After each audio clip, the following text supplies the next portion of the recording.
नमस्कार जय जगन्नाथ। आज ओडिशार पाणीपाग केमिति रहिबो? क्यों जिले में वर्षा वज्रपात घड़घड़ी जोर पवन एवं प्रचंड तातीर संभावना रही? क्यों जिला को येलो वार्निंग, क्यों जिला को ऑरेंज वार्निंग? भिडियोटी भल लगे चैनल को सब्सक्राइब करतु जद्वारा पाणीपागर समस्त अपडेट प्रथमे आपण पाखक पहुँचो। आसतु जानिबा आईएमडी पूर्वानुमान अनुଯାयी पाणीपागर अपडेट। दक्षिण पश्चिम मौसुमी वायु कारण राज्य में आरंभ हो जाए लगाण वर्षा।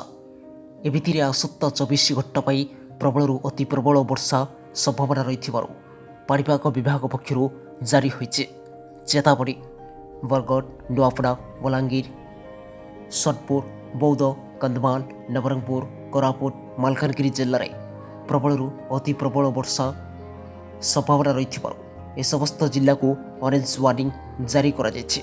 सेपरी शुक्रवार पाई कोरापुट और मालकानगिरी जिला को रेड वार्निंग जारी करिछि विभाग।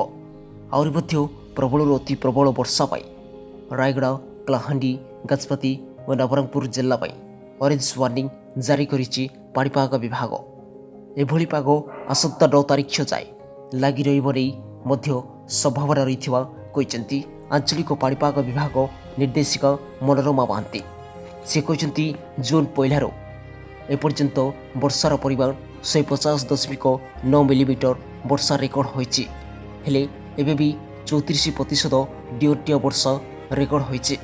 तथापि उत्तर पश्चिम बंगोपसागर और संलग्न उत्तर ओडिशा उपकूल में थिबा घूर्णिबलय प्रभाव में उत्तर पश्चिम बंगोपसागर एवं संलग्न पश्चिम बंग उपकूल में एक लघुचाप क्षेत्र सृष्टि होइछे जार प्रभाव में राज्य में वर्षार स्थिति देखा दीजिए। राज्यर एभली पाणीपागर सूचना जानिबा भिडियो को लाइक और सब्सक्राइब करतु।